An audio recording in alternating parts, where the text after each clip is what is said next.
Taiwan, Kim stood at the window of his apartment, looking at the night sky.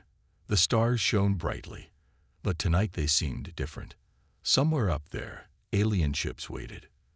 The Corvin hegemony had arrived 3 days ago, their massive ships appearing at the edge of the solar system without warning. "Mr. Kim," a voice called from behind him, "the council is ready for you." Taiwan turned to face the young officer. He picked up his jacket and straightened his tie. At 45 years old, Taiwan was Earth's top diplomat. He had solved conflicts between nations that everyone thought would lead to war, but he had never talked to aliens before. "Tell them I'm on my way," he said. The ride to the United Earth Government building took only 10 minutes. Security was tight. People on the streets looked scared. Everyone had seen the pictures of the Corvin ships on the news. They were huge and shaped like arrowheads, clearly built for war. In the meeting room, 12 people sat around a large table. They went quiet when Taiwan walked in. "Mr. Kim," said President Yoon, "thank you for coming. Please, sit down." Taiwan took his seat. On the wall screen, images of the alien ships floated against the blackness of space. "The Corvin have asked for a meeting," President Yoon said. "They say they want peace talks." "And you believe them?" Taiwan asked. General Song, the head of Earth's defense forces, shook his head. "No. Their ships are war vessels. They have weapons pointed at us even now. But we must try diplomacy first," said Minister Lee, "if there's any chance to avoid war." "That's why we called you," President Yoon said to Taiwan. "We need our best diplomat. We need you to meet with them." Taiwan looked at each face around the table. "Why me? Why not send a team?" "The Corvin asked for one representative," explained Minister Lee. "They said they would see it as a sign of respect. Or they want to make sure they only have one human to deal with," General Song muttered. Taiwan picked up the tablet in front of him and read through the limited information they had on the Corvin. They were a reptilian species, taller than humans, with tough scaled skin. They lived in a strictly ordered society where strength and military service were highly valued. "We know very little about them," Taiwan said. "Which is why we need someone who can learn quickly and adapt," President Yoon replied. "Someone who can find common ground with a completely different species." Taiwan sighed. He knew he would accept. How could he not? The fate of his planet might depend on these talks. "When do I leave?" he asked. "Tomorrow morning," President Yoon said. "The diplomatic ship Olive Branch is being prepared now. You'll meet the Corvin at a neutral station called Harmony Point *. After the meeting, Commander Jiho Park approached Taiwan. Jiho would be his military liaison during the mission. "I don't trust them," Jiho said bluntly. "The Corvin have conquered 3 other species in the last century. They don't want peace." "Then why ask for talks?" Taiwan asked. "To study us, to find our weaknesses," Jiho said. "Be careful what you tell them." That evening, Taiwan visited his sister Su-min at her home outside the city. They sat on her porch, drinking tea and looking at the stars. "I'm afraid I'll fail," Taiwan admitted. "How do you find common ground with creatures so different from us?" Su-min took off the jade pendant she always wore. It had belonged to their grandmother. She placed it in Taiwan's hand. "Take this with you," she said. "Grandmother always said jade brings clarity of mind." "I don't think alien diplomacy was what she had in mind," Taiwan said with a small smile. "Maybe not," Su-min agreed. "But remember what she taught us. Sometimes the strongest position comes from understanding what your opponent truly wants." Taiwan closed his fingers around the pendant. "And what if what they want is war? Then you'll find a way to give them peace instead," Su-min said simply. "That's what you do." As Taiwan looked up at the stars again, he wondered if she was right. Had he been chosen because he could bring peace, or because when peace failed, someone would need to take the blame? Tomorrow, he would begin his journey to meet the Corvin. He would carry the hopes of his entire species with him. The thought was terrifying, but he had no choice. It was his duty to try. The space station called Harmony Point hung in the darkness like a shining wheel. It had been built years ago for trade meetings between different human nations. Now it would host humanity's first meeting with aliens. Taiwan felt the slight bump as the olive branch docked with the station. He touched the jade pendant under his shirt for luck, then picked up his small bag. He was as ready as he could be. Commander Jai-ho walked with him to the airlock. "Remember, I'll be monitoring everything from the ship. If anything seems wrong, just say the code word umbrella and we'll pull you out." Taiwan nodded. "Let's hope that won't be necessary." The airlock door opened with a soft hiss. Taiwan stepped through and found himself in a wide circular room. The lighting was dim, with a reddish glow that made shadows seem deeper. Standing on the other side of the room were 3 tall figures. The Corvin were bigger than humans, at least 7 feet tall. Their skin was covered in small, overlapping scales that shimmered in the low light. Their faces were flat, with wide-set eyes that blinked sideways. They wore what looked like armor, though it might have been formal clothing. The middle Corvin stepped forward. "I am High Commander Grek of the Corvin Hegemony." His voice was deep and slightly raspy. He spoke English perfectly, though his mouth moved oddly around the words. "I am Taiwan Kim, representing the United Earth Government," Taiwan replied with a small bow. He had studied what little they knew of Corvin customs and tried to keep his body language neutral yet respectful. Grek's head tilted slightly. "You came alone. No guards. No weapons. I came to talk about peace," Taiwan said simply. "I didn't think weapons would help with that." The Corvin on Grek's right made a sound that might have been a laugh. "Brave or foolish." "This is Sub-Commander Vex," Grek said, gesturing to the one who had spoken, "and Military Scientist Corps." He pointed to the third Corvin, who had been watching Taiwan with unblinking eyes. "I am pleased to meet all of you," Taiwan said. "I brought members of my team as well." He gestured back toward the ship.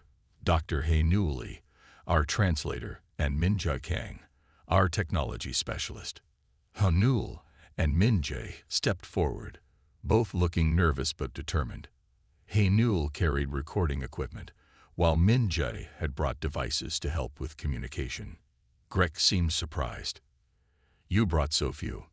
"Quality over quantity," Taiwan said with a small smile.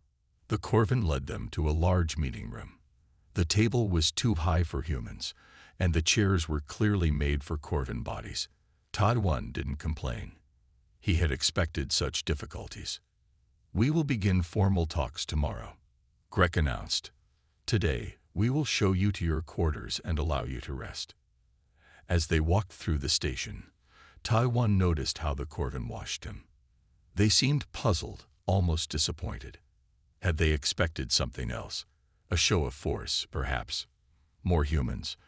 In the privacy of the small room assigned to him, Taiwan met with He Newell and Min-jae. "Something's not right," He Newell said immediately. "When they were talking among themselves, they used different words than when speaking to us." "What do you mean?" Taiwan asked. "Their translator is too perfect," He Newell explained, "and they keep using phrases like the human specimen when they think we can't hear." Min-jae nodded. "And the way they've set up this station, it's like they're studying us. There are scanning devices hidden in the walls." Taiwan frowned. "So they're gathering intelligence." "I think they've been stalling," He Newell said. "They requested these talks 3 days ago, but they've delayed the actual negotiations until tomorrow." "Why?" Taiwan had no answer. That night, he couldn't sleep. He got up to review his notes and found that someone had been in his room. Nothing was missing, but his tablet had been moved. His personal files had been accessed. Looking out the small window at the stars, Taiwan felt a chill. Commander Jai-ho's warning echoed in his mind. They don't want peace. But if not peace, what did the Corvin want? And why go through this elaborate show of diplomacy? "Tomorrow," Taiwan would begin the real negotiations, but now he knew he wasn't just representing Earth. He was being studied, tested, and he had the feeling that humanity's future depended on what the Corvin learned about him. 3 days of talks had passed. Taiwan sat in his room, looking at his notes. The Corvin had spent hours discussing mining rights in the asteroid belt and rules for ships traveling near Earth. But something felt wrong. "They're wasting time," Taiwan said to Hainul and Minjai. "They talk and talk, but never agree to anything." Hainul nodded. "I've been watching how they speak to each other. They use words like containment and assessment when they think we can't understand." Minjai had been quiet. He was the youngest of the team, but also the smartest with technology. "I've been tracking their ship movements," he said, showing Taiwan his tablet. "More Corvin ships have entered our solar system during the talks. They're spreading out, taking positions." Taiwan felt cold. "They're preparing for something." "For war," Hainul said softly. "These talks are just a distraction." Taiwan thought about what his sister had said. Understanding what your opponent truly wants. But why? He asked. Why pretend to want peace? Minja looked up from his tablet. "I've been analyzing their questions. They ask a lot about how humans make decisions, how our leaders are chosen, how we handle conflicts. They're studying us," Taiwan realized. "They want to know how we think, how we fight." Later that day, in the meeting room, Taiwan watched High Commander Grek more carefully. The Corvin leader seemed less interested in the actual negotiations and more focused on how Taiwan responded to challenges. When the day's session ended, Taiwan received a message from Commander Jeho on the Olive Branch *. "We need to talk. Meet me at Docking Bay 3. Taiwan found Jeho waiting with Du Yun, Earth's cybersecurity expert. Du Yun was a quiet man with quick eyes and quicker fingers on a keyboard.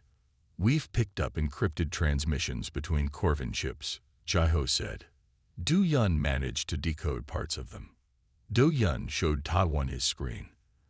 "They're talking about humans being unpredictable and dangerous." Dangerous. Taiwan was surprised. "We're much less advanced than they are. That's why they're scared," Du Yun explained. "They don't understand us. Look at this part.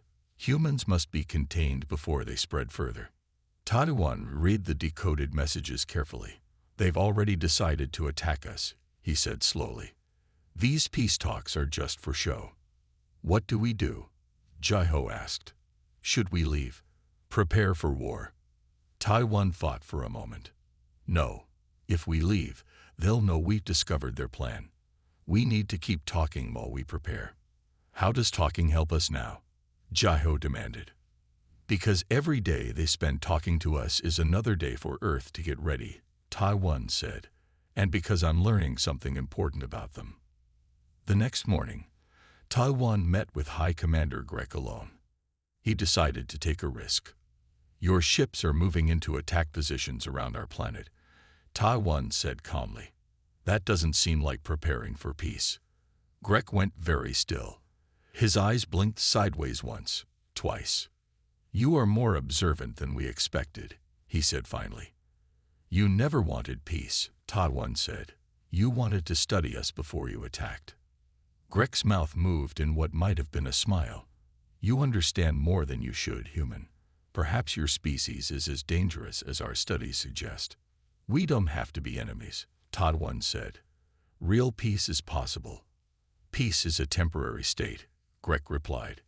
"Your species is unpredictable. You develop too quickly. In 100 years, you might be stronger than us. The hegemony cannot allow such a threat." Taiwan realized the truth then. The Corvin weren't evil. They were afraid. They saw humanity as a future threat and wanted to stop that threat before it grew. As he walked back to his quarters, Taiwan touched his grandmother's jade pendant. Now he understood what the Corvin truly wanted. They didn't want peace or war. They wanted safety, security from a future they feared. The question was, How could he use that knowledge to save Earth? Taiwan called an urgent meeting with his team in his quarters.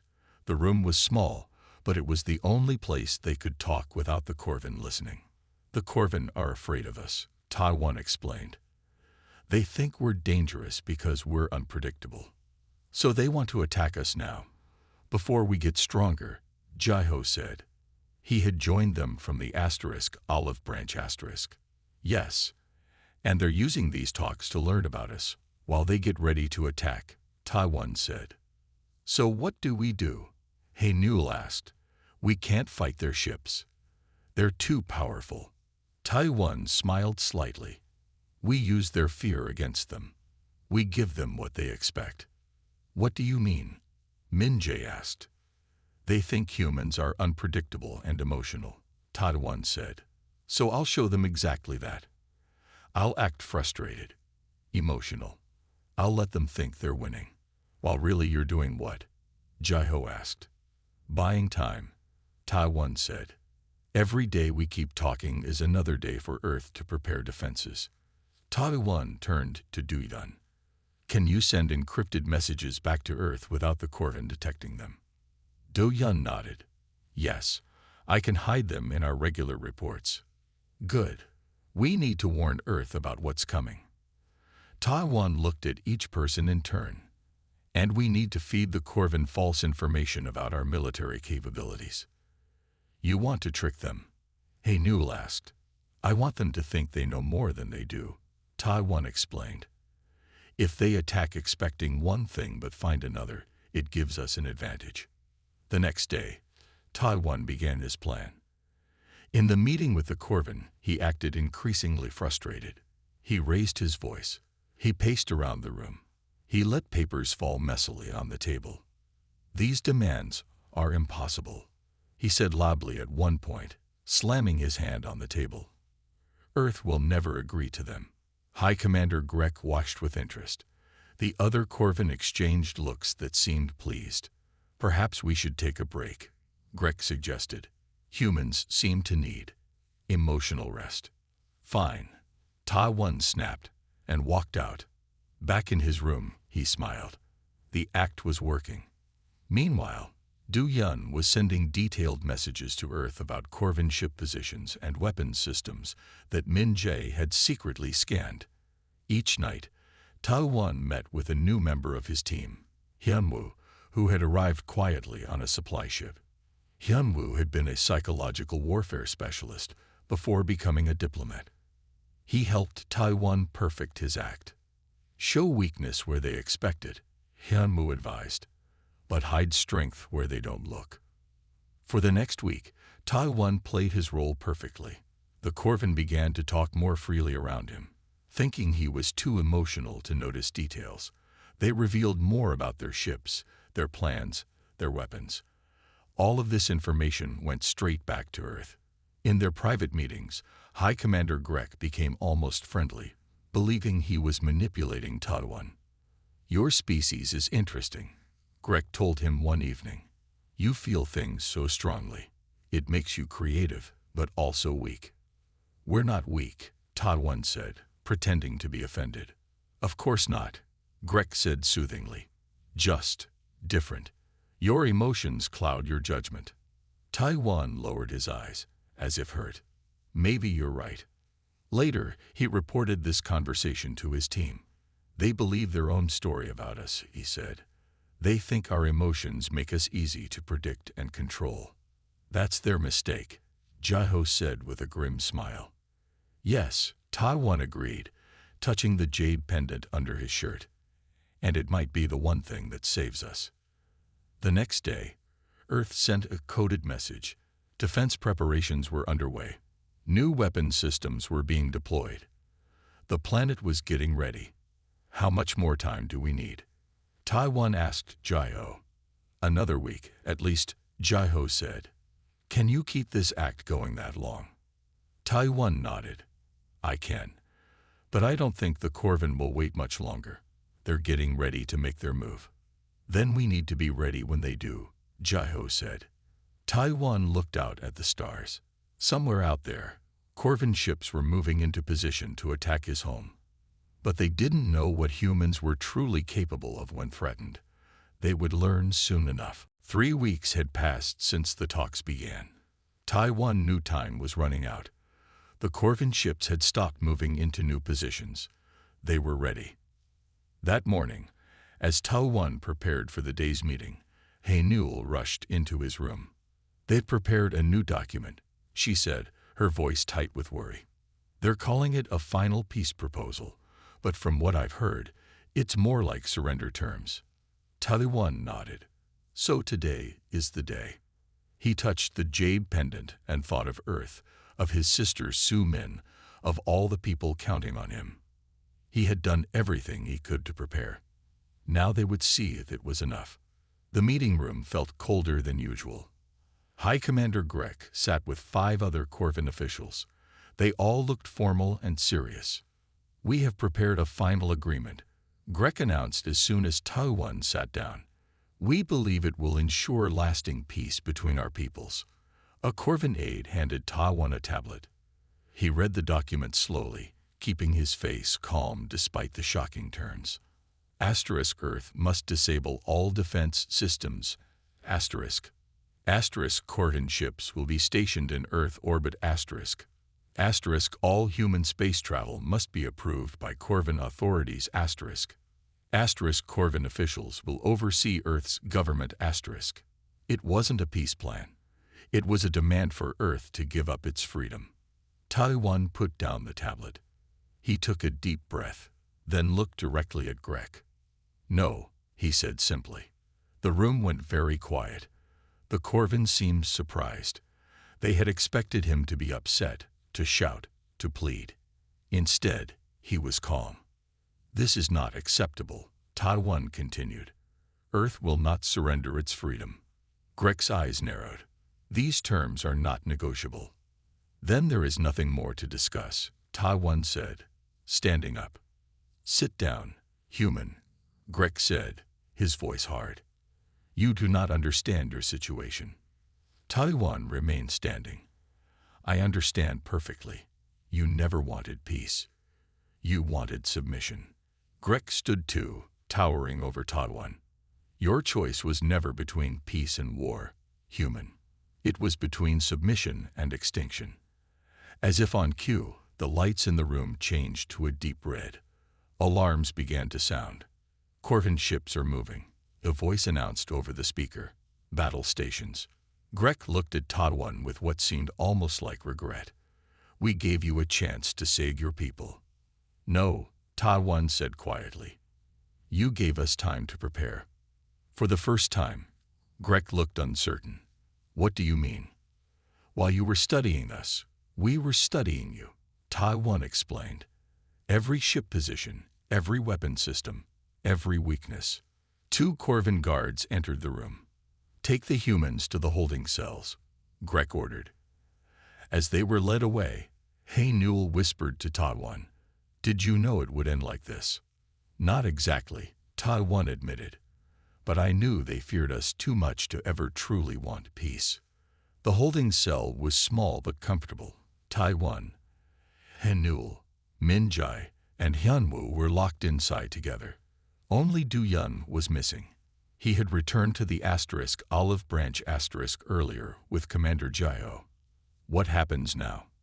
Min Jae asked, his young face worried. Now we wait, Taiwan said calmly.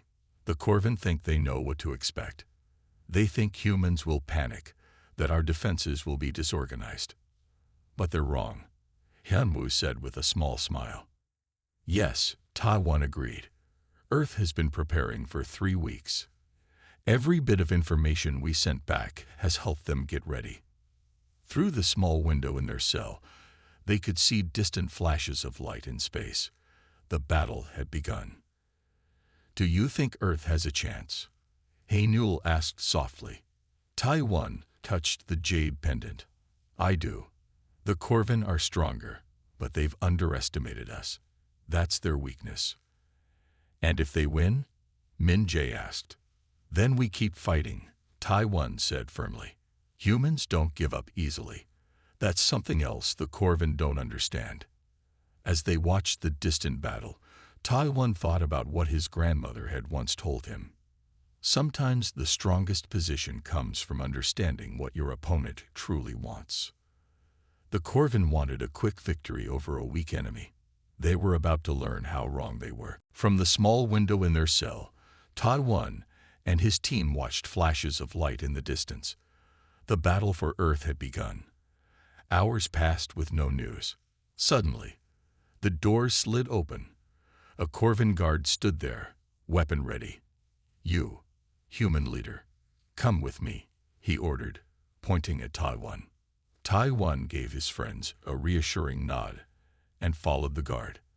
They walked through the empty halls of Harmony Point until they reached the main control room.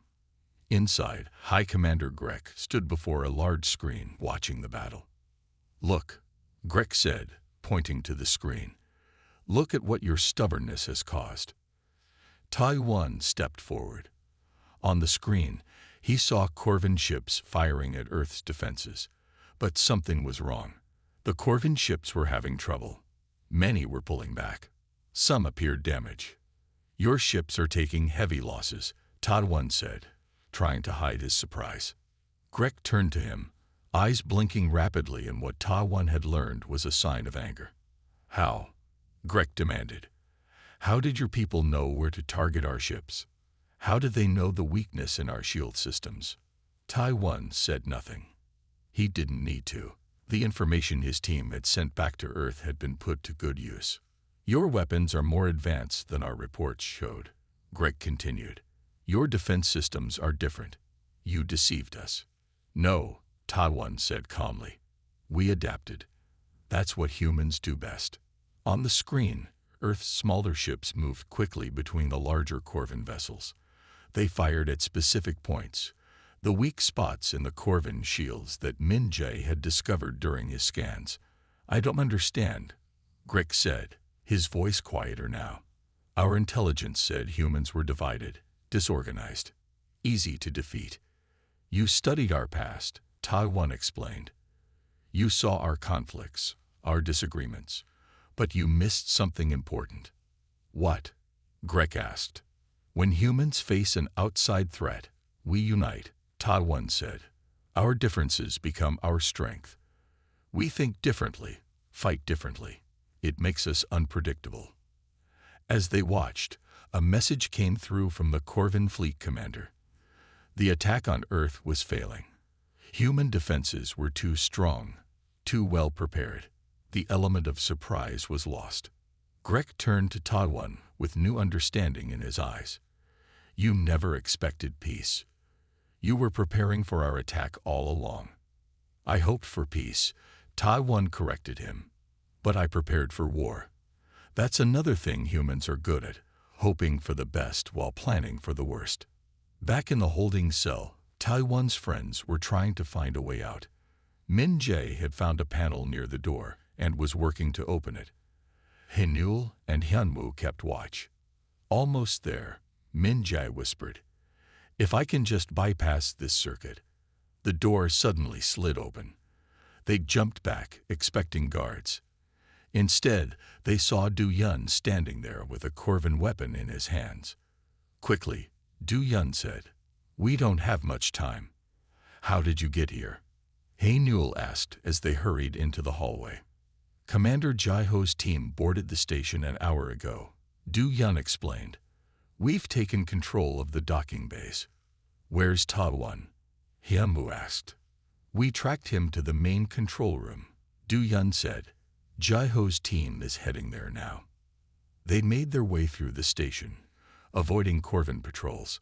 Through the windows, they could see more battles raging in space. Earth ships were holding their own against the larger Corvin vessels. Earth was ready, Du-yun told them as they ran. "The information you sent changed everything. We knew exactly where to hit them." When they reached the control room, they found Commander Jaiho's team in a standoff with Grek's guards. Taiwan stood between them, hands raised. "No more fighting," Taiwan was saying. "Enough people have died today." As his friends watched, Taiwan turned to Grek. This is your chance to stop this war before it gets worse. Call back your ships. Let's talk. Really talk this time. About peace. For the first time, High Commander Grek looked uncertain. On the screens around them, more Corvin ships were retreating from Earth's defenses. Perhaps, Grek said slowly, we have more to learn about humans than we realized. The control room of Harmony Point was tense. Corvin guards and human soldiers watched each other carefully, weapons ready. Between them stood Taiwan and High Commander Grek. On the large screens around them, the battle continued. Some Corvin ships were retreating. Others still fought. Earth's defenses held strong. Call them back, Taiwan urged Grek. Stop this before more lives are lost. Grek's scaled face was hard to read, but his eyes showed conflict. The Corvin hegemony does not retreat, he said stiffly. Suddenly, a new voice spoke through the communication system. It was Sub-Commander Vex from the Corvin flagship. High Commander, our first attack wave has failed. The humans were prepared. Our ships are taking heavy damage. Continue the attack, Grek ordered. Send in the second wave. Vex hesitated. Sir, the second wave commanders are questioning the wisdom of this attack. Grek's body went rigid with shock. Questioning. Corvin do not question orders. These Corvin do, Vex replied. They have seen the human defenses. They have seen our losses. Taiwan watched this exchange with interest. The Corvin were not as united as they appeared. The failed attack had created doubt. Another message came through, this time from Military Scientist Corps. High Commander, I must report that the humans have technology we did not detect before. They have adapted their weapons to target our weak points. Impossible. Grek exploded. How could they know our weak points? Taiwan stepped forward. The same way you studied us. We studied you, he said. Every meeting, every scan, every test gave us information. Grek turned to look at Taiwan with new understanding. You let us think we were learning about you. While we were learning about you, Taiwan finished. Yes. Commander Jiho moved to Taiwan's side. The human fleet is holding position around Earth, he reported. They won't attack unless ordered, but they won't back down either. On the screen, they could see that most of the Corvin ships had stopped firing. They were waiting for orders. Grek seemed to be fighting an internal battle. The Corvin hegemony had never lost a war, never backed down from a fight. But continuing this attack would cost many more Corvin lives. High Commander, Taiwan said quietly, there is no shame in peace. True strength is knowing when not to fight. You don't understand our ways, Grek said, his voice low. If I retreat, if I show weakness, others will challenge me. Then don't call it retreat, Taiwan suggested. Call it strategy. Say you've learned enough about humans to know this is not the right time to fight. As they talked, a new message appeared on the screen. It was from Earth's leaders, addressed to both Taiwan and Grek. We offer a ceasefire.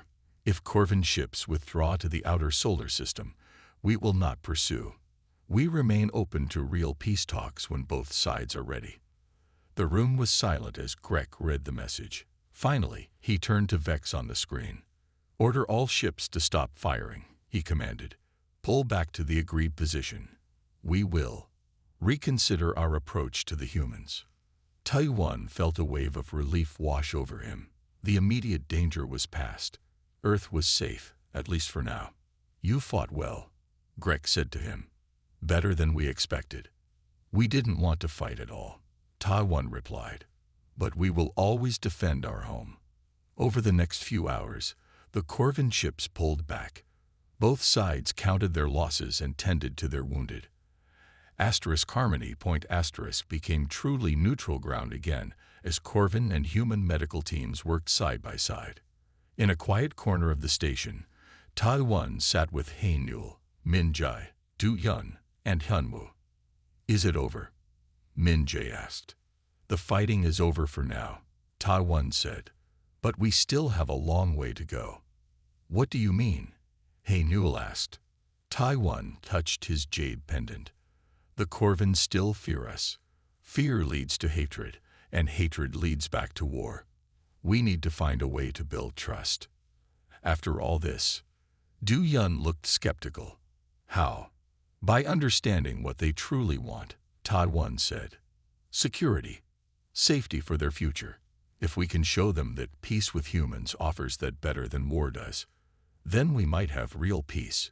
Hyunwoo finished. Taiwan nodded. The hardest part of his job was just beginning. 2 days after the battle, an urgent message came from Earth. The Corvin ships that had retreated were regrouping. Their largest warship, the Dominance had moved closer to Earth. Intelligence suggested they were planning the new, more powerful attack. They're not giving up, Commander Jae-ho told Taiwan. They're preparing to hit us with everything they have. Taiwan had been in constant talks with High Commander Grek, trying to build on the ceasefire. This news shocked him. Grek gave his word, Taiwan said. He ordered his ships to pull back. Maybe he changed his mind. Hae-Nul suggested. Or maybe someone else is giving orders now. Taiwan thought about this. We need to know what's happening on that command ship. How? Jae-ho asked. They won't let us anywhere near it. Then we'll have to go without permission, Taiwan said. The team looked at him in surprise. Taiwan, the careful diplomat, was suggesting something very close to an attack. What exactly are you proposing? Hyunwoo asked. A small team, Taiwan explained.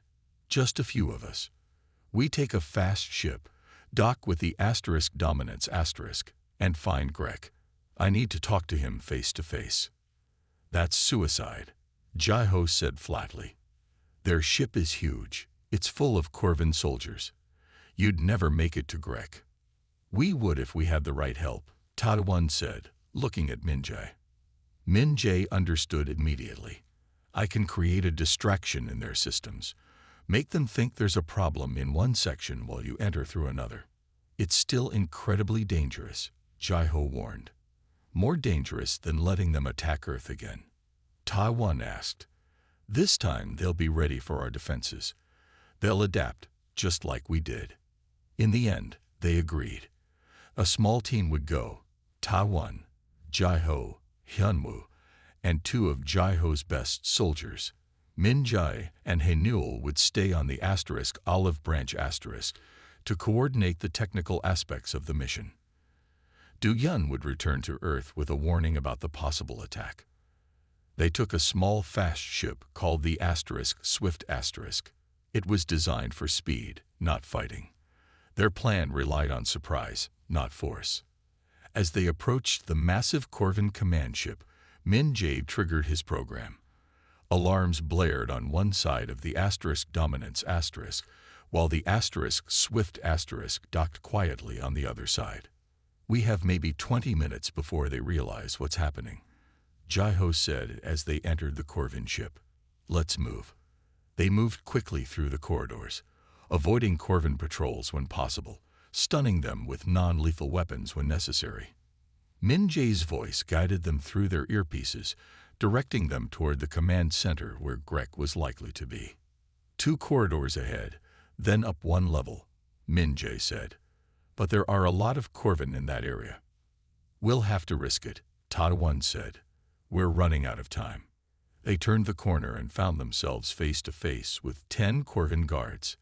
Before either side could react, alarms began blaring throughout the ship. They found us, Jae-ho said grimly, raising his weapon. Wait, Taiwan stepped forward, hands raised. We need to see High Commander Grek. It's urgent. The Corvin guards looked at each other in confusion. Then a familiar voice spoke from behind them. Let them pass. The guards moved aside, revealing High Commander Grek. He looked at Taiwan with a mixture of anger and respect. You board my ship uninvited, fight your way through my guards, and then ask for a meeting. Grek said, humans truly are unpredictable. Your ships are moving into attack position again, Taiwan said. You promised a ceasefire. I did, Grek acknowledged. But I have been overruled. This was new information. Taiwan had believed Grek was the highest authority. The Hegemony Council feels our retreat showed weakness, Grek explained. They have ordered a full attack to restore our honor. More fighting won't restore honor, Taiwan argued. It will only bring more death. I agree, Grek said, surprising everyone. But I must follow orders. Taiwan looked directly into Grek's eyes. Then give me the chance to speak to your council. Let me show them there's another way. Around them, more Corvin guards arrived. They surrounded the human team, weapons ready. Why should I? Grek asked. Because you know I'm right, Taiwan said simply. War isn't the answer here. Neither of our species truly wants it. Grek was silent for a long moment. Then he made his decision. Take them to the council chamber, Grek ordered his guards. I will allow the human to speak. Taiwan felt relief wash over him. It was a small victory, but it gave them a chance. The council chamber was a large, circular room. 7 older Corvins sat at a raised table. They looked down at the humans with cold, reptilian eyes. What is the meaning of this? Demanded one Corvin with red markings on his scales. Why have you brought humans before the council? This is Taiwan Kim, the human diplomat, Grek explained. He wishes to address the council before we launch our attack. We have no interest in human words, said another council member. Our decision is made. Taiwan stepped forward anyway. You're making a mistake, he said clearly. A war between our species will cost millions of lives on both sides. A price we are willing to pay. The red-marked Corvin replied. Humans are a threat that must be removed. Why do you think we're a threat? Taiwan asked. Because we're different. Because we don't follow your rules. Because you are unpredictable, said a female Corvin with elaborate armor. Your species changes too quickly. In 100 years, you could surpass us. And what if we did? Taiwan asked. What if humans became stronger than Corvin? Would that really be so terrible? The council members looked confused by the question. Strength does not have to mean conflict, Taiwan continued. On Earth, many nations are strong, but they work together. They trade, they share knowledge, they help each other grow. Naive human ideas, scoffed the red-marked Corvin. Is it naive to want peace? Taiwan asked. Is it naive to prefer building rather than destroying? He looked at each council member in turn. You attacked us, and we defended ourselves. We could have chased your ships and destroyed them, but we didn't. We offered a ceasefire instead. The council was silent, considering his words. You fear us because we're different, Taiwan said. Because you don't understand us. But that's not a reason for war. It's a reason to learn more, to work together. High Commander Grek stepped forward. Council members, I have fought many battles for the hegemony. I have conquered worlds. But this human speaks wisdom. I have seen their strength. They could be valuable allies rather than enemies. The council members looked at each other. Uncertainty showed in their eyes. What do you propose? Asked the female Corvin finally. A true peace treaty, Taiwan said. Not based on fear or control, but on mutual respect. We keep our independence. You keep yours. We learn from each other. We trade. And over time, maybe we become friends. 3 months later, Taiwan stood in the same meeting room where he had first met the Corvin. But this time, he wasn't alone. Earth's President Yoon stood beside him, along with leaders from nations around the world. Across from them stood High Commander Grek and the Corvin Council. Between them on the table lay a peace treaty. Real peace this time, not a trick or a trap. This marks a new chapter for both our peoples, President Yoon said as she signed the document. The red-marked Corvin, who Taiwan now knew was called High Counselor Drak, signed next. The Corvin hegemony acknowledges the humans as equals, he said formally. May our future bring prosperity to both our worlds. After the ceremony, Grek approached Taiwan privately. Our scholars believe that sending a single unarmed human to negotiate with us proved your species' weakness, the Corvin leader said. Now our historians will teach that it demonstrated humanity's most dangerous quality, your unpredictability. Taiwan smiled as he touched his grandmother's jade pendant. Not unpredictability, he corrected. Adaptability. We came prepared for peace, but ready for war. Taiwan's sister Su Min joined them. She had been appointed as Earth's cultural ambassador to the hegemony. They sent a human to negotiate peace, but the aliens wanted war, she said thoughtfully. And in the end, Taiwan replied, we gave them both. War enough to earn their respect, and peace enough to build a future. That's the human way. As Corvin and human diplomats mingled around them, sharing food and stories, Taiwan felt hope for the future. It wouldn't be easy. There would be challenges and setbacks. But humans and Corvin had taken the first step toward understanding each other. Sometimes, Taiwan reflected, the strongest position really did come from understanding what your opponent truly wanted. And sometimes, what they needed wasn't what they thought they wanted at all.